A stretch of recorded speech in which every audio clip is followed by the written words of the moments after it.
በስመ አብ ወወልድ ወመንፈስ ቅዱስ አሐዱ አምላክ አሜን። ሰላም ኣብ መላእ ዓለም ኮይንኩም ነዚ ቻነል ናይ ምድራ ጋዜ ትከታተሉ ዘለኹም ስድራ ቤት እግዚኣብሔር ኣምላኽ ኣፍቀርቲ ናይ ደና ቅድስተ ቅዱሳን ንጽሕተ ንጹሃን ድንግል ማርያም ደቂ ዓለም ንቅዱሳን ብፍጹም ሰላም ናይ ክርስቶስ ከመይ ኣለኹም? ከመይ ጸኒሕኩም? ከመይ ውዒልኩም? ኣሜን። እግዚኣብሔር ኣምላኽና በኣና ብድኹማት ባረቱ ንሎምን ንዘንቲ ዕለትን ዝኸበረን ዝተመስገነን ይኹን። ዝኸበረን ዝተመስገነን ይኹን። ሕራይ እምበር ትማሊ ከም ዝፍለጥ ሰላምታ ናይ ሓድሽ ዓመት ከምኡውን ናይ በዓል ቅዱስ ዮሃንስ ከምኡውን ሰላምታ ናይ ሓደ ሓውና ከምኡውን ንሰላም ዝዕድም መልእኽቲ ኣመሓላሊፍናልኩም ነርና። ሎሚ ከዓ ብፍልይ ዝበለ መደብ ኢና መፂናኩም ዘለና። ምናልባት ከምቲ ትርእይዎ እተርእስቲ ሎሚ እንታይ ክኸውን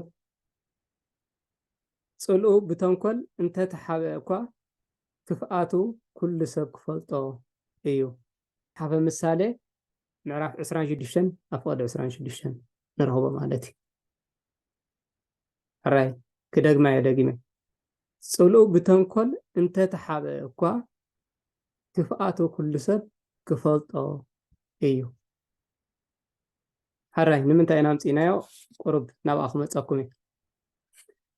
ሕራይ ካብቲ ዝገርም ምናልባት ምስቲ ናይ ትማሊ ኣመሓላሊፍናዮ ዝነበርና ተፃራሪ ዝኾነ ብተንኮል ዝተሓብአ ነገር ምናልባት ኣብዚኣ ትርእይዋ ከም ዘለኹም ስእሊ ናይ ኢሳያስ ባንዴራ ከምኡ እውን ሰማያዊት ሕብሪ ዘለዋ ካርታ ናይ ኤርትራ ባንዴራ ናይ ትግራይ ብዙሕ ከምኡ ወላ ብትፅሕፉ እውን እንታይ ይብላ ኣሎ?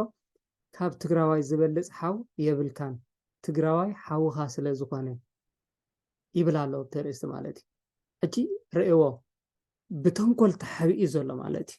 እቲ ፅልኡ ናይዚ ሰብ እዚ ብተንኮል ተሓቢኡ ኣሎ። ብደገ ክትሪኦ ከለካ ብጣዕሚ ፅቡቅ እዩ ዝመስል። ትሪእዎ እቲ ወላ እቲ ዌብሳይት ዝንህለኩም ድሕሪ ትሪእዎ ኮይንኩም እቲ ቻነል ናቱ ሃሌታ ቁፅሪ 1 እዩ ዝብል ማለት እዩ።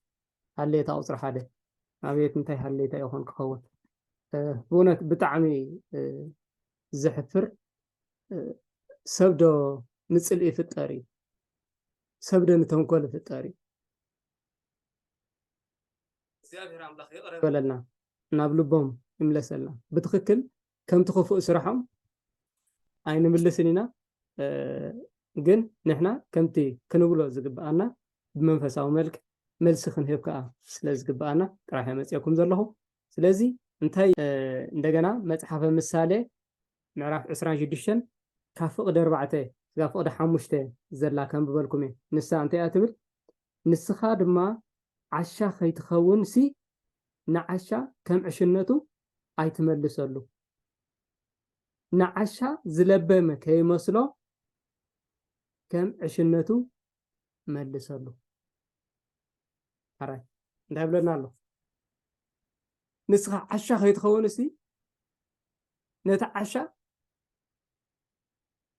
ብዘይከውን ነገር ልክዕ ተፃራሪ ከምቲ ናቱ ጌርካ ኣይትመልሰሉ፣ ግን እቲ ዓሻ ከዓ ለባም ዘሎ ወይ ዝለበመ ከይመስሎ ከዓ ብዕሽነቱ መልሰሉ ይብላ ኣሎ። ስለዚ ነዚኦም ከምዚኦም ዝበሉ ናይ ክፉእ ሓሳብ ዘለዎም ሰባት ብዕሽነቶም እናክምልሰሎም ንኽእል ሓንቲ ካብቲ ክስታይ ከብለልኩም እየ። ኩሉ እንተደልኹም ክትሰምዕዎ ትኽእሉ ኢኹም። በዚያ ሚድያ ኩሉ ዘርጊሐልኩም ኣለኹ ኣብዚ ክትሰምዕዎ ትኽእሉ ኢኹም፣ ግን ክትሰምዕዎ ወላ ሓንቲ ኣይድግፎን እየ ኣነ ንባዕለይ ዝሰማዕኽዎ ከማን የጣዕሰኒ ኩሉ ይሰማዕኽዎን፣ ግን ሓንቲ እስከ ከስማዓኩም እየ።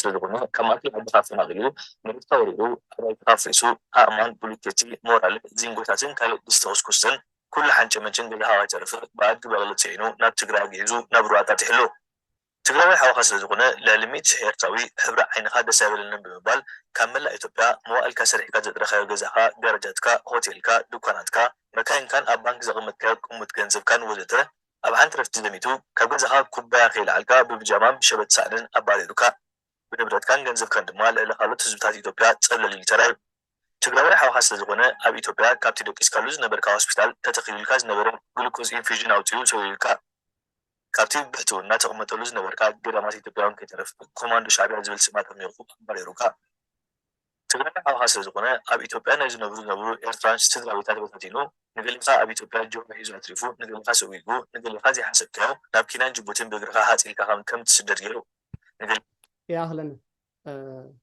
ብጣዕሚ ዝገርም እዩ ሕጂ ደጊምና ሕጂ እውን ክንብሎ ንኽእል እግዚኣብሔር ኣምላኽ ዓይኒ ልቦም ክፈተሎም ፍቅሪ ኣብ ልቦም ይንገስ ሰላም ይሕሰቡ ካብ ፅልኢ ምዝራእ እሞ ከዓ እቲ ፅልኦም ትኽ ብትኽ እኳ ከየምፅዎ ልክዕ ከም ኮበርታ ጎልቢቦም ኣምፅዮሞ ትሪእዎ ኣለኹም ከምቲ ዓይነት ጌርካ ኣስታይ ኣምፂኻ ምክንያቱ ኩሉ ሰብ ክሰምዓሉ ስለ ዝደለየ በቃ ክሰምዓሉ ክሪአሉ ቪድዮ እምበር እቲ ዘመሓላልፎ ዝጠቅምን ዝረብሕን ስለ ዝኾነ ኣይኮነን ስለዚ ኩልና ልቢ ንግበር እግዚኣብሔር ኣምላኽ ብዓይኒ ምሕረቱ ይጠምተና ካብ ፅልኢ ትርከብ ነገርስ እንታይ እያ ዘላ እንታይ እያ ትፈሪ እንታይ እያ ተርባሓና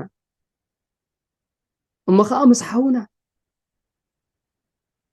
እሞ ከዓ ምስ ሓፍትና እሞ ከዓ ምስ ኣደና እሞ ከዓ ምስ ኣቦና እቶም ሰባት نملس نحسب فقرنا يقدم أبوتاتنا نتأمت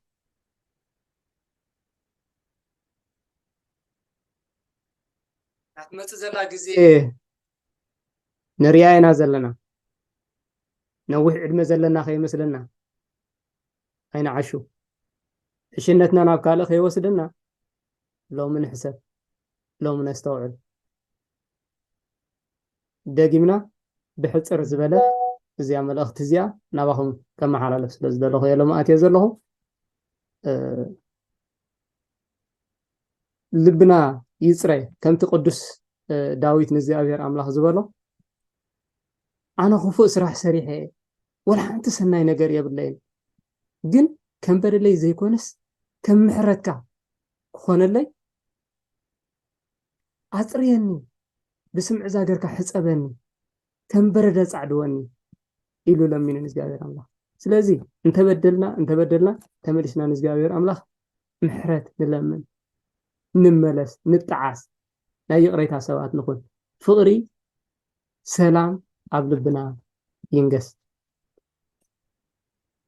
نلومي يا أخلنا سبات لإግዚአብሔር ወለወላዲት ድንግል ወለመስቀሉ ክቡር ይትአኮት ወይሰብሕ ስሙ ለእግዚአብሔር አምላክነ ወትረ በኩሉ ጊዜ ወበኩሉ ሰዓት አሜን